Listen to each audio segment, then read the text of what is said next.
அஸ்ஸலாமு அலைக்கும் வரஹ்மத்துல்லாஹி வரகாத்துஹு.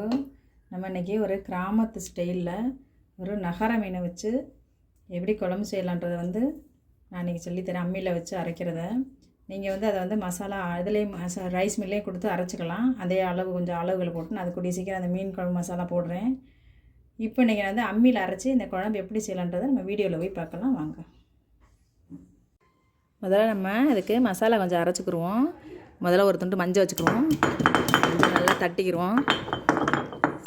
தட்டிக்கிட்டு இப்போ நான் இப்போது ஒரு ஸ்பூனு சீரகம், ஒரு ஸ்பூன் சோம்பு, ஒரு அரை ஸ்பூன் மிளகு வச்சுருக்கேன். இது கூட வச்சு அரைச்சிருவோம். நல்லா நெய்ஸாக அரைச்சிட்டு தனியா நம்ம ஒரு குழம்புக்கு எவ்வளோ தேவையோ அதை இதை மட்டும் லேசாக வறுத்துக்கிட்டேன். அதெல்லாம் பச்சையாக தான் வச்சுருக்கேன். இதை மட்டும் லேசாக வறுத்துக்கிட்டேன். இது எல்லாத்தையும் போட்டு நம்ம முதல்ல போட்டு நல்லா நெய்ஸாக அம்மியில் வச்சு அரைச்சிக்கிடுவோம்.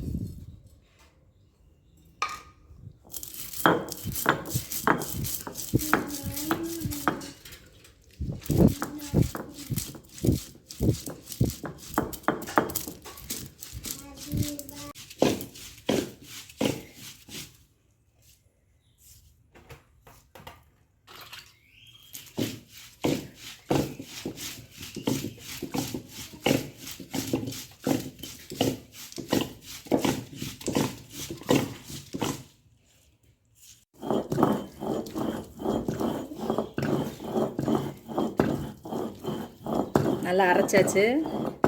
நீங்கள் அம்மியில் அரைக்கணும்னு ஒன்றும் இல்லை. நீங்கள் இந்த அளவுகளை போட்டு நான் ஒரு நாளைக்கு குழம்பு மீன் மிளகாத்தூள் போடுறேன் நான். நீங்கள் அதை நீங்கள் அளவு எடுத்து மிக்சியிலையும் அரைச்சாலும் சரி, இல்லை நீங்கள் கடையில் ரைஸ் மில்லில் அரைச்சிட்டு வச்சுக்கிட்டாலும் சரி. மீன் குழம்பு மசாலா நான் ஒரு நாளைக்கு போடுறேன். இது கிராமத்து ஸ்டைல்னால் இந்த மாதிரி அம்மியில் அரைக்கிறது அது ஒரு நல்ல தனி டேஸ்ட் தான். ஒரு நாளைக்கு அம்மி இருந்தால் அரைச்சி பாருங்கள், ரொம்ப நல்லாயிருக்கும் டேஸ்ட்டு கிராமத்து மீன் குழம்பு.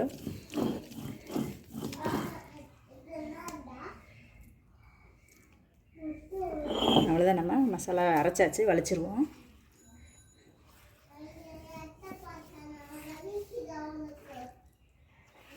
எப்போவுமே அம்மியில் அரைக்கிற குழம்புங்க ரொம்ப டேஸ்ட்டாக இருக்கும்.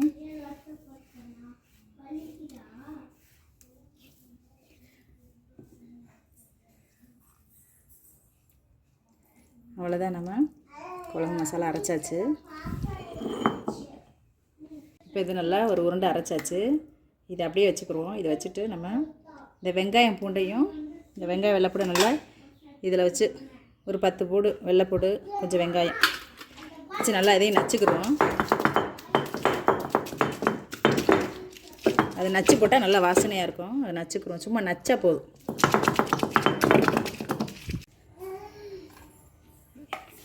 இதையும் நம்ம இப்போ இந்த மசாலாவோடய நம்ம சேர்த்துக்கிடுவோம். நல்லா வாசம் கமகமன்னு இருக்குது. அரைக்கும் போதே நல்லாயிருக்கு. மீன் குழம்பு சீக்கிரம் செஞ்சு சாப்பிட்ணும். மசாலாலாம் அரைச்சிட்டு வந்தாச்சு. இப்போ நம்ம குழம்பு தாளிக்கலாம். நம்ம கிராமத்து சமையல்னால் நம்ம மண்சட்டியில் செய்கிறதும் அம்மியில் அரைச்சி செய்கிறதும் ரொம்ப நல்லாயிருக்கும். ஒரு 100 எண்ணெய்க்கு ஊற்றிக்கிறேங்க. நல்லெண்ணெய் செக்கெண்ணெய் ஊற்றுறேன் நான். இதில் நல்லா எண்ணெய் ஊற்றிடுவேன். எண்ணெய் காயட்டும். காஞ்சிருச்சு. இப்போ ஒரு ஸ்பூன் சோம்பு போட்டுக்கிடுவோம்.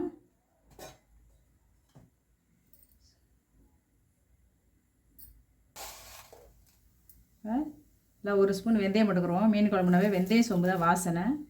சோம்பு போட்டுக்கிடுவோம். வெந்தயம் 2 பொரியட்டும். கட்டி சூடாகிடுச்சு. நான் சாம்பார் வெங்காயம் வெட்டி வச்சுருக்கேன். ஒரு 10 வெங்காயம் இருக்கும், 2 பச்சை மிளகாய், பூண்டு ஒரு 10 பல் இருக்கும். அதையும் நம்ம எல்லாத்தையும் ஒன்றா சேர்த்துருவோம்.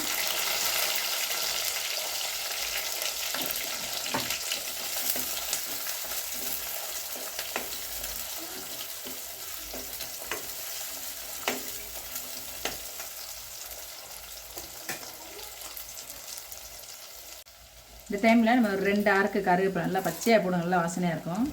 2 ஆறுக்கு கருவேப்பிலை போட்டுக்கிடுவோம். போட்டு நாட்டு தக்காளி வச்சுருக்கேன் நான். இந்த சீசனில் கிடைக்கிது நாட்டு தக்காளி. இந்த மாதிரி ஒரு 2 நாட்டு தக்காளி நல்லா தோல் மெலிசாக இருக்கும். அது பார்த்தா தெரியும் நாட்டு தக்காளி. அந்த தக்காளி ஒரு 2 வெட்டி வச்சுருக்கேன். அதையும் நம்ம சேர்த்துருவோம். சீக்கிரம் கரைஞ்சிறதுனால நான் பெருசாகவே வெட்டி வச்சுருக்கேன். இது நல்லா வதங்கட்டும். நம்ம ஒரு ஸ்பூன் கல் உப்பு போட்டுக்கிறேன். நான் அதில் ஒரு ஸ்பூன் கல் உப்பு போட்டுக்கிறேன். நல்லா சீக்கிரம் வதங்கிடும் நம்மளுக்கு தக்காளி.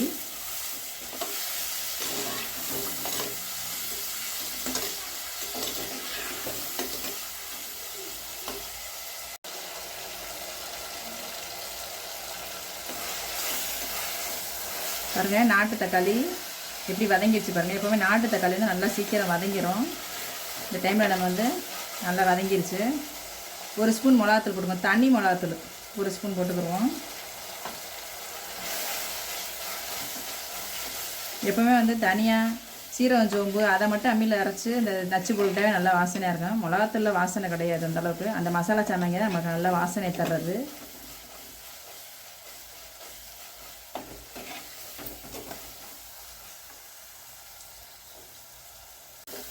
பாருங்க நல்லா வதங்கிடுச்சு, சூப்பராக வதங்கிடுச்சு. இந்த டைமில் நம்ம இந்த மசாலாவையும் அது கூட சேர்த்துருவோம். சேர்த்து நம்ம கரைச்சி வச்சுருக்கேன் ஒரு எலுமிச்சம்பழம், பெரிய எலுமிச்சம்பழம் அளவு புளி கரைச்சி வச்சுருக்கேன். அதையும் நம்ம அதை கூட ஊற்றிடுவோம்.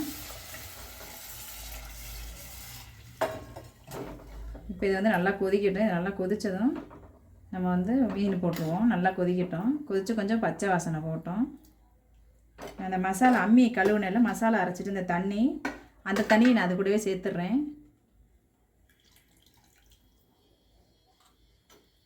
இப்போ இது நல்லா கொதிக்கட்டும். மஞ்சத்தூள்லாம் வேணாம், நம்ம மஞ்சள் வச்சு அரைச்சிட்டோம், அதனால் மஞ்சத்தூள்லாம் எதுவும் வேணாம். இது நல்லா கொதித்து பச்சை வாசனை போட்டோம்.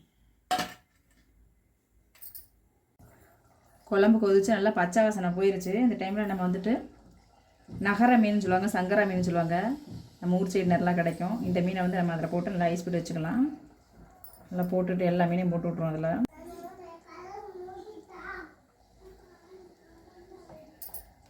நம்ம மீன் குழம்பு நல்லா கொதிக்கட்டும். கொதித்து கொஞ்சம் மீன்லாம் கொஞ்சம் நேரம் வேகட்டும். ஃபுல்லாக வச்சுருக்கேன் அடுப்பை, கொஞ்சம் நேரம் கொதிக்கட்டும். கொஞ்சம் நேரம் மழை கொதிக்க வந்து கொஞ்சம் ஸ்லோவாக வச்சுருவோம். ஸ்லோவாக வச்சு ஒரு 5 நிமிஷம் சென்று நம்ம மீன் குழம்பு ரெடி ஆயிரும். கொஞ்சம் நேரம் கொதிக்கட்டும். மீன் நல்லா வெந்துருச்சு. அவ்வளோதான், நம்ம மீன் குழம்பு ரெடி ஆச்சு. கடைசியாக கொஞ்சோண்டு கொத்தமல்லி தூவி அடுப்பை ஆஃப் பண்ணிடுவோம். அவ்வளோதான், நம்ம மீன் குழம்பு, கிராமத்து நகர மீன் குழம்பு, சங்கரா மீன் சொல்லுவாங்க, நகரன்னு சொல்லுவாங்க, ரெடி ஆயிடுச்சு. இந்த குழம்பை கண்டிப்பாக செஞ்சு பாருங்கள். செஞ்சு பார்த்துட்டு கமெண்ட் பண்ணுங்கள், சப்ஸ்கிரைப் பண்ணுங்கள். சப்ஸ்கிரைப் பண்ண எல்லாருக்கும் ரொம்ப ரொம்ப நன்றி.